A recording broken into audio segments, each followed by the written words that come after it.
وعلیکم ورحمۃ اللہ وبرکاتہ ان الحمد للہ والصلاة والسلام علی سید الانبیاء وعلی آلہ وصحبہ اجمعین اما بعد فاعوذ باللہ من الشیطان الرجیم بسم اللہ الرحمن الرحیم انشاءاللہ الرحمن آج کے اس لیسن میں سورۃ النساء آیت 128 کا ترجمہ اور معنی کی مختصر سی وضاحت ہم پڑھیں گے اللہ کے حکم سے۔ اعوذ باللہ من الشیطان الرجیم بسم اللہ الرحمن الرحیم وَإِنِ امرأۃ اور اگر کوئی عورت خافت ڈرے من بعلہا اپنے خاوند کی نشوزاً زیادتی او اعراضاً یا بے رغبتی سے فلا جناح تو نہیں گناہ علیہما ان دونوں پر ان یصلحا کہ وہ دونوں صلح کر لیں بینہما آپس میں صلح کرنا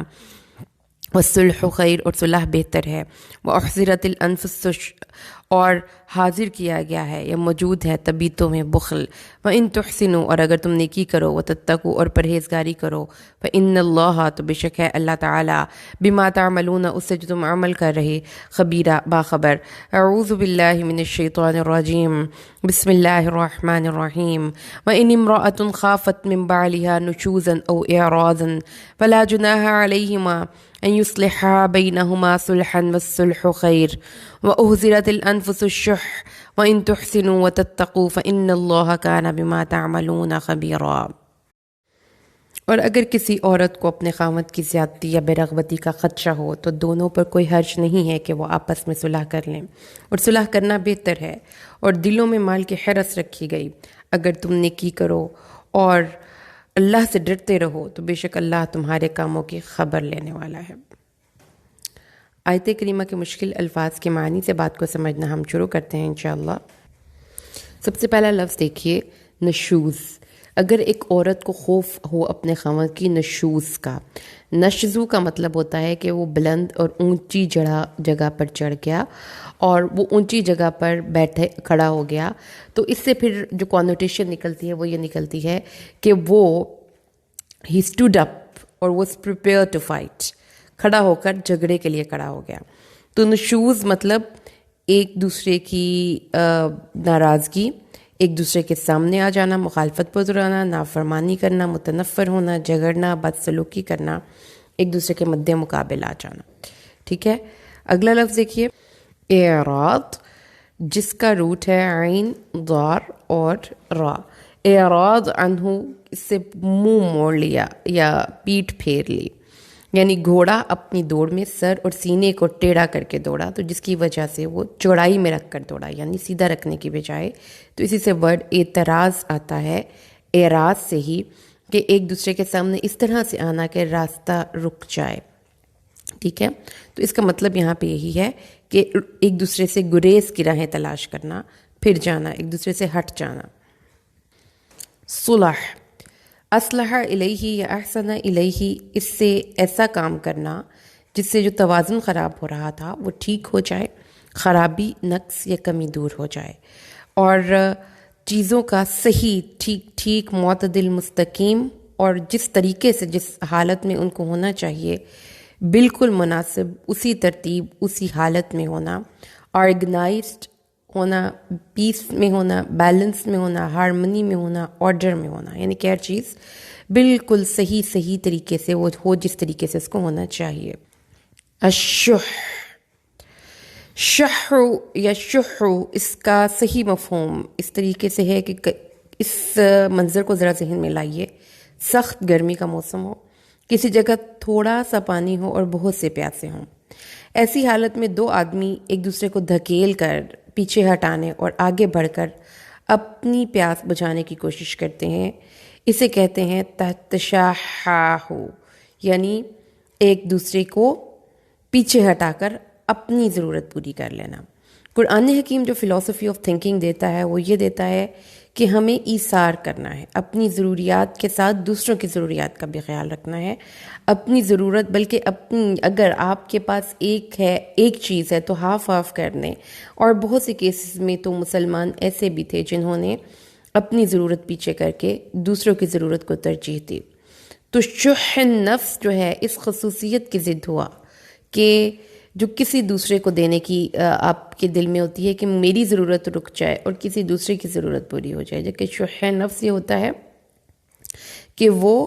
اپنے آپ کی ضرورت کو سب ضرورتوں سے مقدم رکھتے ہیں اور وہ دوسروں کو تنگی دے کر خود اپنی ضروریات کو ترجیح دیتے ہیں۔ اور اللہ فرماتا ہے وَمَن يُوقَ شُحَّ نَفْسِهِ فَأُولَٰئِكَ هُمُ الْمُفْلِحُونَ، سورت نمبر 9 آیت نمبر 59۔ یاد رکھو جو شخص شح نفس سے اپنے آپ کو بچائے رکھے انہی لوگوں کی کھیتیاں پروان چڑھتے ہیں۔ یعنی دنیا میں عام قاعدے کی روح سے جو کسان کھیتی اگاتا ہے وہ خود نہیں کھاتا، جو درخت پھل دیتا ہے وہ خود نہیں کھاتا، جو بھی اس دنیا میں دوسروں کے لیے کام کرتا ہے اسی کی کھیتیاں آگے پروان چڑھتی ہیں۔ تو یعنی اس سے بھی مطلب یہی ہے کہ انسانوں کو کے نفسوں میں اپنا یہ نفسیاتی کیفیت جو ہے نا کہ آپ ہر چیز اچھے آگے بڑھ کر اچھی چیز کو خود اپنے لیے مختص کر لیں اور اس طریقے سے کہ صرف اپنا فائدہ سوچیں اور دوسروں کی پرواہ نہ کریں، اس کو شح کہتے ہیں۔ یعنی دوسرے لفظوں میں یہ خود غرضی ہے، بخل ہے اور حرص ہے۔ آیت کریمہ 128۔ اب اس کا مطلب ہم نے مشکل الفاظ کے معنی سے دیکھ لیا، تو اب ہمیں سمجھ میں آ گئی کہ اللہ تبارک و تعالیٰ اس آیت کریمہ میں ہمیں ازدواجی زندگی اور عائلی زندگی کے ان ہڈن پہلوؤں کے بارے میں رہنمائی فرما رہا ہے جو کہ کسی بھی صورت میں میاں بیوی اس سے ایگزمپٹ نہیں کر سکتے، اور یہ نہیں ہو سکتا کہ کبھی بھی کسی کی زندگی میں اس طرح کے حالات نہ آئیں کہ بالیہ اپنے خاوند سے نشوز ہو، یعنی کہ وہ اس سے بات نہ کرے، اس سے لڑائی کرے اور یا اس سے کندی کتر آ جائے۔ ان دونوں صورتوں میں آپ دیکھیں کہ یہ سم ٹائمز یہ situations for the time being ہوں گی، ایپیسوڈز ہوں گے کہ ایک شخص کو دوسرے شخص پہ غصہ ہے، خاوند کو بیوی پہ غصہ ہے اور وہ اس سے بات نہیں کر رہا۔ یہ لانگ ٹرم بھی ہو سکتے ہیں کہ خاوند اور بیوی کا مزاج نہیں ملتا، ان کی عادات نہیں ملتی، اور وہ یہ کہ بیوی کوئی ایسی اس کے اندر معذوری ہے یا اس کے اندر کوئی ایسا کوالٹی ہے، خصوصیت ہے جو اس کے خاوند کو پسند نہیں، وہ موٹی ہے، بدی ہے، بدصورت ہے، کالی ہے، واٹ ایور، اس میں وہ عورت اس اپنی بدصورتی کو یا اپنے اس کو تبدیل کرنے پر بھی قادر نہیں، وہ معذور ہے، مجبور ہے، لیکن اس کا خاوند ہے وہ بھی معذور ہے اور وہ بھی مجبور ہے کہ اس کو ایسی عورت پسند نہیں۔ یہ بہت سے کیسز ہیں، تو اس کے ڈفرینٹ آپ امپلیمنٹیشنز لگا سکتے ہیں ان کے قرآن پاک میں۔ اس کو آپ فار دا ٹائم بینگ تھوڑے عرصے کے لیے، ایک دو دنوں کے، دو چار ہفتوں کی ناراضگی سے بھی کنسیڈر کے ساتھ بھی اس کو اٹیچ کر سکتے ہیں کہ ایک خاوند ہے وہ نشوز کر رہا ہے، یعنی کہ جھگڑا کر رہا ہے اپنی وائف سے اور وہ اس سے اعراض کر رہا ہے، اور یہ کہ آپس میں ان دونوں کی نہیں نبھ رہی کسی بھی وجہ سے۔ اب اس میں اللہ تعالیٰ نے پھر دیکھیں یہ چیز ایک سچویشن ایسی آ گئی ہے کہ اب خاوند کا جو ایک رویہ ہے وہ واضح طور پر اپنی بیوی سے بیزاری کا ہے، وہ اس کی کسی بھی بری عادت کی وجہ سے ہو سکتا ہے، وہ اس کی کسی ایسی بری حرکت کی وجہ سے ہو سکتا ہے۔ اب بات اس کی بیزاری اور سے آگے نکل جائے تو کیا ہوگا کہ اللہ تعالیٰ نے فرمایا ہے کہ معاملہ کو نمبر 1 جو ہمیں یہاں پہ پریکٹیکل لائف ریلیٹڈ لیسن ملتا ہے وہ یہ ہے کہ کچھ معاملات بگاڑ کا شکار ہو جاتے ہیں۔ کوئی ایسے آپ اپنے کسی سے ناراضگی ہو گئی آپ کو اپنے بہن بھائیوں سے، بیوی سے، خاوند سے، تو اس صورت میں معاملے کو اصلاح کی کوشش کرنی چاہیے، اس کو طول نہیں دینا چاہیے۔ تو اللہ تعالیٰ نے یہ بات بتائی کہ اگر خاوند ناراض ہو گیا ہے کسی وجہ سے، اس سے اعراض کر رہا ہے، اور بیوی کو سب سے پہلے تو یہ سینس کرنا ہے کہ ریزن کیا ہے۔ اگر تو ریزن ایسی ہے جو وہ چینج کر سکتی ہے تو اس کو کوشش کر کے وہ چینج کر لے، اور اگر وہ چینج نہیں کر سکتی لیکن وہ اس شخص کے نکاح سے باہر بھی نہیں جانا چاہتی، یعنی سچویشن نمبر 1 تو یہ ہے کہ میاں اپنی بیوی سے اعراض کر رہا ہے اور بیوی کہتی ہے کہ ٹھیک ہے نہیں رہنا چاہتے تو میں بھی تمہارے ساتھ نہیں رہنا چاہتی، دونوں کے راستے علیحدہ علیحدہ ہو گئے۔ سچویشن نمبر 2 یہ ہے کہ میاں اعراض کر رہا ہے، وہ اس سے ناراضگی کا اظہار کر رہا ہے، وہ اس کو چھوڑ دینا چاہتا ہے، لیکن بیوی کو اپنے کچھ ویسٹڈ انٹرسٹس نظر آتے ہیں، وہ اس کے پاس دیکھیں ایک سرٹن ایج کے بعد شادی ایک جسمانی تعلق یا ضرورت سے کہیں زیادہ انسان کی ایک سوشل ضرورت بھی بن جاتی ہے کہ اس کو ایک سوشل سٹیٹس چاہیے۔ ایک عورت ہے، اس کا خاوند، اس کا باپ مر گیا، اس کے بھائی اپنے اپنے گھروں کے ہو گئے، اب اس کو بھی کہ کوئی ایک جگہ چاہیے جہاں پہ وہ رہ سکتی ہے، اس کو بھی اپنا معاشرے میں مقام چاہیے، تو اس کے لیے شادی اس کی ضرورت بن جاتی ہے۔ اگر وہ خود کماتی ہے تو بھی، اگر وہ خود نہیں کماتی تو بھی، بوتھ کیسز میں ایک سرٹن ایج کے بعد عورت کو شادی کرنی ہی پڑتی ہے۔ اب جب دونوں میاں بیوی اس نہج پر ان کے حالات پہنچ گئے ہیں کہ وہ علیحدہ نہیں، اکٹھے نہیں رہنا چاہتے، لیکن بیوی کو نظر آ رہا ہے کہ اس خاوند نے مجھے گھر لے کر دیا ہوا ہے، میرے بچوں کے اسکول کی فیس دیتا ہے، اور بہت سے اس کے ساتھ رہنے میں مجھے بینیفٹس ہیں، اور یہ اب مجھے چھوڑنا چاہتا ہے، یا اس کا کسی اور طرف رجحان ہو گیا ہے، تو عورت کو پھر اللہ تعالیٰ نے اجازت دی ہے کہ وہ کسی خاص شرط پر اپنے ہسبینڈ سے صلح کر لے، اور صلح کرنے کے لیے سب سے پہلی بات یہ ہے کہ اس پر گناہ نہیں، علیہما، ان دونوں پر گناہ نہیں کہ وہ کوئی بھی شرط پر مان لیں۔ ہاں، وہ شرطیں حرام نہیں ہونی چاہیے، شریعت کی حدوں سے باہر نہیں ہونی چاہیے، جس پر ان دونوں کا کنسنسس ہو گیا ہو، یا جس پر ان دونوں کا آپس میں ایک طرح سے آپ کہہ لیں کہ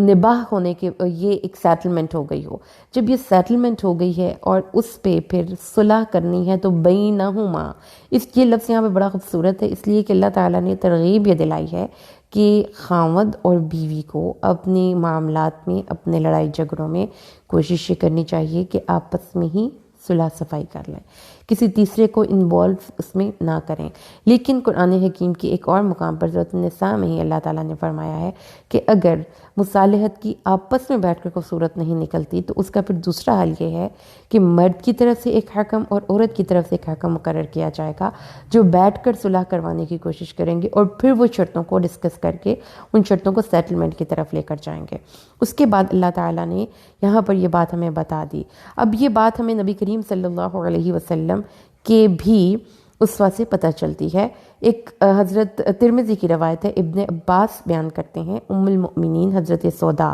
رضی اللہ تعالیٰ عنہ کو جب یہ خطرہ محسوس ہوا کہ نبی کریم صلی اللہ علیہ وسلم ان کو طلاق دے دیں گے، تو انہوں نے نبی کریم صلی اللہ علیہ وسلم سے عرض کی کہ مجھے طلاق نہ دیں، مجھے نکاح میں برقرار رکھیں اور میری باری حضرت عائشہ کو دے دیں۔ آپ نے ایسا ہی کر لیا۔ تو اس میں پھر اللہ نے ان کو یہ بتا دیا کہ ایسا کرنے میں کوئی مذائقہ نہیں، کہ اگر وہ آپس میں رہنا چاہتے ہیں اور کسی بھی معاملے پر صلح کرنا چاہتے ہیں،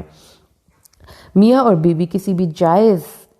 چیز پر معاہدہ کر لیں اور اسی پر وہ عمل درآمد کرنا شروع کر دیں تو اس میں کوئی حرج نہیں ہے۔ حضرت عائشہ اس آیت کی تفسیر میں بیان کرتی ہیں کہ اگر کسی شخص کے نکاح میں ایک عورت ہوتی اور وہ اس سے فائدہ حاصل نہ کرتا، یعنی اس کو زیادہ اچھی نہ لگتی ہے، اس کے ساتھ وہ اتنے جنسی تعلقات نہ پیدا کرتا، تو وہ اس کو طلاق دینا چاہتا، اور عورت اس کو ایک حساب سے رعایت دے کر کہتی کہ ٹھیک ہے، میں تمہارے لیے اپنی فلاں اور فلاں چیز چھوڑ دیتی ہوں، تم مجھے اپنے نکاح میں رہنے دو، تو پھر اس طریقے سے ان کی صلح ہو جاتی۔ تو یہ آیت نازل ہوئی کہ یہ طریقہ ٹھیک ہے، یعنی اس سے کوئی غلط کام نہیں۔ جیسے عورت کہتی تم مجھے طلاق نہ دو، میں اپنا خرچ اور اپنا جو جنسی تعلقات کی ایک عورت کے ہوتے ہیں اس کا حق، وہ میں تم سے ساقط کرتی ہوں۔ اور اللہ تعالیٰ نے یہ بات ہمیں بتا دی کہ انسان اس میں جو اس آیت کریمہ میں ہمیں یہ پتہ چلتا ہے، ایک تو سب سے پہلے تو بات یہ ہے، نمبر 1 پوائنٹ جو پریکٹیکل لائف ریلیٹڈ پرابلمس ہیں اس میں،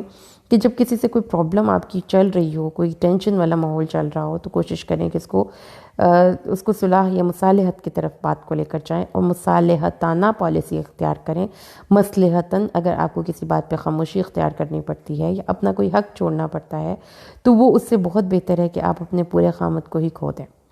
ٹھیک ہے، اب جیسے ہم پاکستان برِ صغیر پاک و ہند کی بات ہی کر لیتے ہیں، تو کچھ آپ کی میرڈ لائف میں کچھ ایسے لوگ ہیں جو کہ آپ کے خامت کے ساتھ چپکے ہوتے ہیں۔ اب آپ ان سے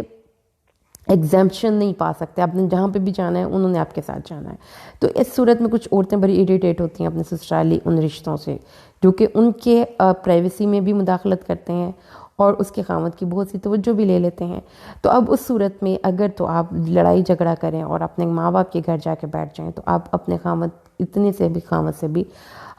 دستبردار ہو رہی ہیں۔ تو اس لیے اللہ تعالیٰ نے یہاں پر یہ بات جو ہمیں سمجھائی وہ یہ ہے کہ سم ٹائمز آپ کی لائف آپ کو 100% نہیں دیتی۔ میاں بیوی کے تعلقات نو ڈاؤٹ کہ اس میں بہت ایک دلی لگاوٹ اور محبت ہوتی ہے اور ہونی بھی چاہیے، لیکن ہر سچویشن میں، ہر موقع پر یہ آئیڈیل سچویشن میں میسر نہیں ہوتی۔ تو اس لیے پھر اللہ تعالیٰ نے یہ بات ہمیں بتائی کہ جب آئیڈیل حالات نہیں ہیں تو پھر اس صورت میں آپ 100% اسٹرائیو نہ کریں، آپ 60%، 40% بھی اگر آپ کو مل جاتا ہے تو اس پہ بھی اکتفا کر لیں، بجائے اس کے کہ آپ یا 100% لینا چاہیں یا صرف یا 0% پہ چلی جائیں. ایسا نہ کریں. ان دونوں کے درمیان میں بھی راستہ ہوتا ہے، یعنی کہ آپ اس شخص سے فائدہ اٹھا سکتے ہیں، اس کے بہت سے بینیفٹس سے آپ فائدہ اٹھا سکتے ہیں اگر آپ اپنے کچھ حقوق سے دستبردار ہو جائیں. تو اس صورت میں اللہ تعالیٰ نے پھر یہ ہمیں گائیڈ کیا کہ یہ زیادہ عقل مندی والی پالیسی ہے کہ آپ اپنے کچھ حقوق سے دستبردار ہو کر کچھ حقوق پہ ابھی بھی آپ اگلے بندے سے مطالبہ کر سکتے ہیں. اب اس سے اگلی بات پہ آ جائے وہ صلح خیر. بہرحال ہر صورت میں معاشرے میں جو بیلنس خراب ہو رہا ہوتا ہے اس کو صحیح کرنے کی کوشش کرتے ہی رہنا چاہیے، اور صلح ہی بہتر پالیسی ہے. اگلی آیت کا حصہ فرماتا ہے وَأُحْضِرَتِ الْأَنفُسُ الشُّحَّ. اب اس میں کیا اللہ تعالیٰ نے فرمایا کہ ہر انسان اپنا خود غرض ہوتا ہے. دوسرے لفظوں میں ہر انسان اپنی سچویشن کو زیادہ بہتر طریقے سے سمجھتا ہے اور دوسرے بندے کی سچویشن کو سمجھنے کے لیے تیار نہیں ہوتا. یا آپ یہ کہہ لیں کہ آپ کے لیے اصول اور ہیں اور دوسروں کے لیے اور ہیں، یا یہ کہ ہم دوسروں سے جو ڈیمانڈ کرتے ہیں ہم کبھی بھی اس کو نہیں دیتے. تو اللہ تعالیٰ نے یہ بات بتائی ہے، واقعی ایسا ہی ہوتا ہے. تو خاص طور پہ میرڈ لائف میں یہ چیز تو بہت ہی زیادہ اہم ہے سمجھنی کہ ہر انسان یا ہر فریق اپنے موقف کو زیادہ بہتر اور زیادہ ویلڈ اور زیادہ قابل وزن سمجھے گا جب آپس میں. ظاہر ہے کہ لڑائی کی سچویشن، تبھی تو صلح کا بار بار ذکر آیا. تو جب لڑائی کی سچویشن ہے، خامد اپنی بیوی کے ساتھ اچھے طریقے سے رہنا نہیں چاہتا، یا اسے وہ منہ پھلائے پھر رہا ہے، اعراض کر رہا ہے، اس کی جائز جنسی تعلقات بھی اس کے ساتھ ادا نہیں کر رہا، اور عورت کو نظر آ رہا ہے، تو وہ آگے بڑھ کر مصالحت کرے اپنے خامد سے اور اس کو کسی نہ کسی شرطوں پر راضی کر لے، صلح کر لے اگر کوئی بھی ان کے درمیان ایسا معاملہ ہے. اور پھر اگر وہ اس کو صلح کر لیتی ہے اور کسی شرطوں پہ صلح کر لیتی ہے تو وہ شریعت کی نظر میں بالکل اوکے ہے. اس کے بعد اللہ تعالیٰ نے پھر یہ بتائی بات کہ ہر انسان اپنی سچویشن کو زیادہ بہتر طریقے سے سمجھتے ہوئے دوسرے انسان کی سچویشن کو نہیں سمجھتا. اپنا حق پورا لینا چاہتا ہے، دوسرے کا حق پورا نہیں دینا چاہتا. وہ خود غرض ہو جاتا ہے جب کبھی کوئی اس طرح کا معاملہ ہوتا ہے. اور یہ اللہ تعالیٰ نے، جس نے ہمیں بنایا، اس نے کہا ہاں ایسا ہوتا ہے. تو اس لیے اس سے اگلی آیت میں اللہ نے فرمایا ہے کہ اس شح سے رکنے کے لیے، اس خود غرضی اور تنگ دلی سے کہ آپ کسی کو کچھ دیتے وقت آپ کا دل تنگ ہو جائے، آپ کسی کے حق کے اپنے حق کی تو بڑی بات کریں لیکن اپنا فرض ادا کرتے وقت آپ اپنے آپ کو مارجن مارکس دے لیں. تو یہ ایسا ہی ہوتا ہے ہمارے پاکستان میں. تو خاص طور پہ اب دیکھیں نا کہ اگر ہماری بیٹی ہے تو ہم چاہیں گے کہ وہ علیحدہ گھر میں رہے اپنے خامد کے ساتھ اور وہ ہر طرح سے اس کا دھیان رکھے. اور اگر ہماری بہو ہے تو ہم یہ کہیں گے کہ نہیں ایسا تو آپ اس کو کیا مشکل ہے، ہم کون سے اس کی لائف اتنا ڈیفیکلٹ بناتے ہیں. تو یہ چیزیں ہمارے تو معاشرے کا ایک بہت برننگ ایشو ہیں. لیکن اللہ تعالیٰ نے فرمایا کہ دیکھیں ہر انسان دوسرے انسان کی سچویشن کو نہیں سمجھتا. جو بھی صلح کرنے والا ہے اس کو یہ بات سمجھنی ہوگی کہ اسے بڑے دل اور ظرف کا مظاہرہ کر کے ہی صلح کرے گا وہ. یعنی یہ کہ جو بھی شخص لڑ رہا ہے وہ شح کی کیفیت میں ہے، وہ خود غرضی کی کیفیت میں ہے، وہ دوسرے انسان کی سچویشن کو سمجھنے والا نہیں. بالکل ایسے ہی جیسے ہم نے اس کے میننگ میں پڑھا تھا کہ آگے بڑھ کر پانی چھین کر پی لینا جبکہ دوسرے کی پرواہ ہی نہ کرنا. تو اللہ تعالیٰ نے فرمایا ہے کہ اس سچویشن سے بچنے کے لیے، یعنی کہ شح کی کیفیت سے بچنے کے لیے تمہیں احسان اور تقوی کی روش کو اختیار کرتے رہنا چاہیے. تقوی اللہ سے ڈرنا، اور احسان یعنی ہر کام کو حسن سلوک سے کرنا. اور اگر کسی وجہ سے کسی دوسرے انسان کی بد سلوکی سے یا اس کی رویے کی بدصورتی سے چیزیں خراب ہو رہی ہیں تو آپ اس کو اگنور کر دیں اور اپنی طرف سے کچھ دے کر اس بیلنس کو صحیح کرنے کی کوشش کریں. تو اللہ تعالیٰ نے یہ بتایا کہ سم ٹائمز کسی دوسرے انسان کو معاف کرنا، کسی دوسرے انسان کے ساتھ رہنا مشکل ہے، لیکن پھر آپ یہ یاد رکھیں کہ اللہ احسان کرنے والوں سے محبت کرتا ہے. اور یہ یاد رکھیں کہ سخاوت صرف یہی نہیں ہے کہ آپ کسی کو کوئی پیسہ یا مال دے دیں، کھلے دل سے کسی کی غلطی کو معاف کر دینا بھی سخاوت ہے. تو اللہ تعالیٰ نے پھر بتایا ہے کہ تم جو کر رہے ہو اللہ دیکھ رہا ہے. یہ نہیں ہے کہ اللہ تعالیٰ دیکھ نہیں رہا، اللہ کو پتہ ہے کہ یہ سب کچھ ایسے ہی چلتا رہے گا، اور یہی میرڈ لائف میں ہوتا ہے. اس کے بعد اگلی آیت کریمہ، اور اس کے بعد اسی میں اگر ہم نے دیکھا کہ اللہ تعالیٰ نے جو باتیں ہمیں سمجھائی ہیں اس میں نمبر 1 بات تو یہ ہے کہ میاں اور بیوی کے تعلقات میں لڑائیاں ہوں گی ڈیو ٹو ڈفرینٹ ریزنز، اس ایگزمپشن نہیں۔ ہاں، اگر عورت اور مرد کسی ایک خاص قرارداد پر صلح کر لیں اور وہ قرارداد شریعت کی حد کے اندر ہو، کوئی بھی بات جو کہ شریعت کی حد سے باہر ہو اس کو شرط بنا کر صلح نہیں کی جا سکتی، تو اس میں کوئی حرج نہیں ہے۔ پھر اللہ نے بتایا کہ جب صلح کرنے کے لیے آپ تیار ہو رہے ہیں یا صلح کروا رہے ہیں تو یاد رکھیے کہ لڑائی کی وجہ ہی شح ہے، یعنی ہم اپنی سچویشن کو سمجھتے ہیں، دوسرے کی سچویشن کو نہیں سمجھتے، ہم اپنے حقوق کا مطالبہ کرتے ہیں لیکن ہم اپنے فرائض ادا نہیں کرتے، ہم اپنے لیے اور قوانین اور دوسروں کے لیے اور اصول بنا کے بیٹھے ہیں۔ تو اس بات کو سمجھیے کہ یہ انسانی نیچر ہے، لہٰذا اس بندے کو مارجن مارکس دیتے ہوئے کہ اس کی نیچر میں یہ چیز شامل ہے، اللہ نے مینوفیکچرنگ میں یہ چیز ڈال دی، تقوی اور احسان کی روش اختیار کرو، جو صلح کر رہا ہے اس کو جھکنا ہوگا۔ اور اس کے بعد اللہ فرماتا ہے کہ اللہ تمہارے تمام کاموں کو خبر رکھنے والا ہے۔ دوسری طرف جو اگر خاوند کی طرف سے اگر بیوی کی طرف سے خاوند کو نشوز کا ڈر ہو تو پھر اس صورت میں قرآن حکیم کیا ارشاد فرماتا ہے؟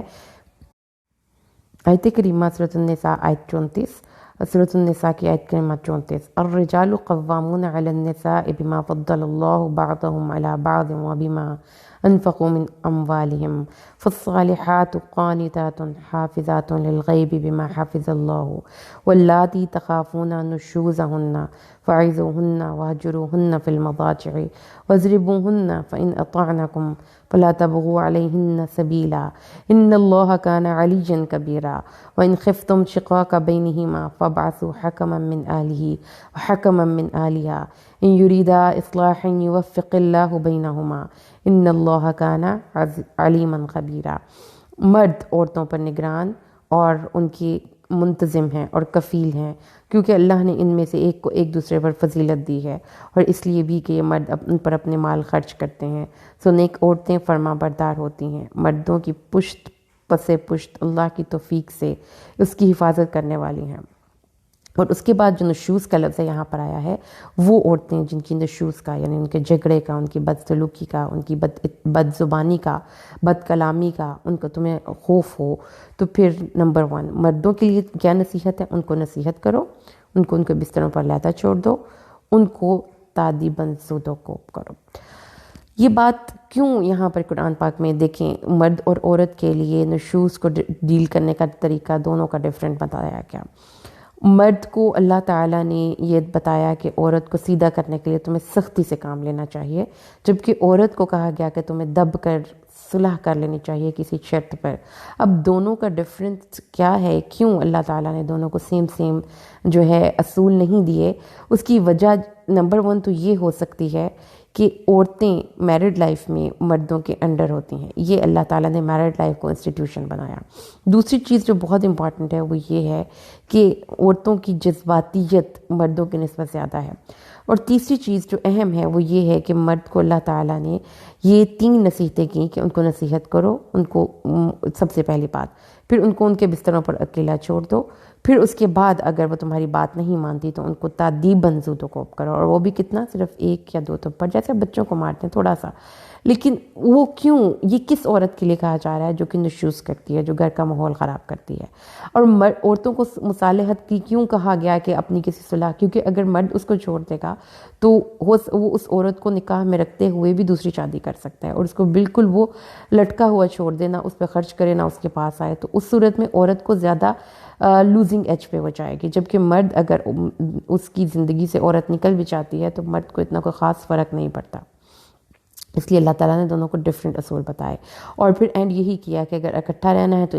انسانوں کی طرح رہو، سلوک سے رہو، اگر علیحدہ ہونا ہے تو ہو جاؤ، لیکن یہ نہیں ہے کہ گھر کا ماحول خراب کرتے ہوئے آپ ایک دوسرے کو شاؤٹ کر رہے ہیں، مار رہے ہیں، گالیاں نکال رہے ہیں، ڈانٹ رہے ہیں، اور پھر گھر میں رہ رہے ہیں۔ اللہ تعالیٰ نے بتایا کہ گھر کا ماحول پرسکون ہونا چاہیے۔ اگر عورتیں نشوز کرتی ہیں تو ان کو بھی سمجھایا جائے، اگر مرد نشوز کرتے ہیں تو ان سے بھی مصالحت کی جائے، معاملات کو صحیح کر کے پھر زندگی گزاریں، معاملات کو خراب رکھ کر زندگی نہ گزاریں۔ اور دوسری بات جو بہت اہم ہے وہ یہ ہے کہ قرآن پاک کی اس آیت کی آڑ میں یا اس کو بنیاد بنا کر اللہ نے کسی بھی مرد کو اجازت نہیں دی کہ وہ عورت کو مار مار کر اس کا حشر خراب کر دے، اس کو آنکھ پہ نیل ڈال دے، اس کو سجا دے، اس کی کوئی ہڈی توڑ دے، یا ان کو ویسے ہی قتل کر دے، یا ان کو تیل چھڑک کر پٹرول چھڑک کر آگ لگا دے، یا اس کے بال نوچے، یا اس کو سب سے بے جا میں رکھے، یا اس کا خرچہ روک دے۔ ایسا کچھ بھی قرآن نے یا کسی حدیث نے نہیں کہا۔ جو کرتے ہیں وہ اپنے عمل کے خود ذمہ دار ہیں، اس کو اسلام کے کھاتے میں یا قرآن کے کھاتے میں ڈالنا بالکل بھی درست نہیں ہے۔ اللہ تعالیٰ نے کہا ہے عورتوں کو تادیباً زد و کوب کرو، اگر پھر نہیں تمہاری بات مانتی تو ان کے گھر والوں کو بلا کر معاملے کو سلجھانے کی کوشش کرو، یہ آخری ریزورٹ ہے۔ اگر پھر بھی بات نہیں ہوتی، ان کی سیٹلمنٹ کی طرف جاتی، تو پھر دونوں فریقین اپنا اپنا راستہ جدا کر لیں۔ اور یہ حقیقت ہے کہ یہ ڈومیسٹک وائلنس جو ہے، یہ اس کا کلا کما کرنے والی چیز ہے کہ آپ آپس میں ہی صلح کر لیں، اور جو بھی اس قرآن حکیم کے حکم پر عمل نہیں کرتا تو وہ خود ذمہ دار ہے، اس پہ قرآن کو کسی بھی حوالے سے ہمیں بلیم نہیں کرنا چاہیے۔ تو یہ آیت کریمہ اللہ سے دعا ہے اللہ اس کو سمجھ کر پڑھنا اور اس پر عمل کرنا ہمارے لیے آسان کر دے، آمین۔ بارک اللہ لی و لکم فی القرآن الحکیم ونفعنی و ایاکم بالآیات والذکر الحکیم۔ السلام علیکم ورحمۃ اللہ وبرکاتہ۔